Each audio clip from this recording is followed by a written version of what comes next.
স্নান করতে নেমে নিখোঁজ কাথির 19 বছর বয়সের উচ্চ মাধ্যমিক প্রার্থী।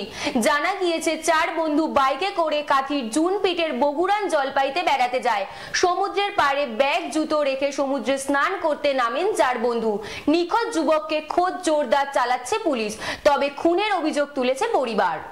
সমুদ্র সৈকতে স্নান করতে নেমে তলিয়ে নিখোঁজ হলো এক উচ্চ মাধ্যমিক পরীক্ষার্থী। পুলিশ সূত্রে জানা গেছে নিখোঁজ যুবকের নাম শেখ মিনাজ, বয়স 19 বছর। তার বাড়ি কাথি শহরের 5 নম্বর ওয়ার্ডের মনোহরচক এলাকায়। নিখোঁজ যুবকের খোঁজে জোরদার তল্লাশি চালাচ্ছে পুলিশ। রবিবার দুপুরে বগুড়ার জলপাইতে সমুদ্র সৈকত পরিদর্শনে যান জুনপুর উপকূল থানার ওসি প্রতিমা বাইন ও 5 নম্বর ওয়ার্ডের কাউন্সিলর দেবাশিস পাহাড়ি। পুলিশ ও পরিবার সূত্রে জানা গেছে শনিবার সকালে কয়েকজন বন্ধু নিয়ে বাইকে করে কাথির জুনপুরে বগুড়ান জলপাইতে সমুদ্র সৈকতে বেড়াতে যায় নিখোঁজ যুবক। পরে ব্যাগ ও জুতো রেখে স্নান করতে যায় তারা। জোয়ার চলছিল তখন। স্নানের সময় 4 জন যুবককে ঢেউ ভাঙতে ভাঙতে অনেকেই দূর এগিয়ে যায়। তারপর সকলেই এক প্রকার হাবুডুবু খেতে থাকে। রবিবার রাত পর্যন্ত নিখোঁজ শেখ মিনাজের সন্ধান মেলেনি।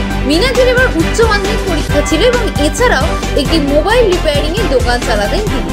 যদিও শেখ মিনাজের মা মিনা বিবি সহ বাড়ির সদস্যরা তাকে খুন করা হয়েছে বলে অভিযোগ তোলেন। তাদের অভিযোগ সমুদ্র স্নানের সময় জলে ডুবিয়ে মিনাজকে খুন করা হতে পারে। বন্ধুরা তাকে ডেকে নিয়ে গিয়েছিল। তারা পুলিশ ও স্থানীয় জনপ্রতিনিধিদের প্রকৃত ঘটনা তদন্তের জন্য অনুরোধ জানায়।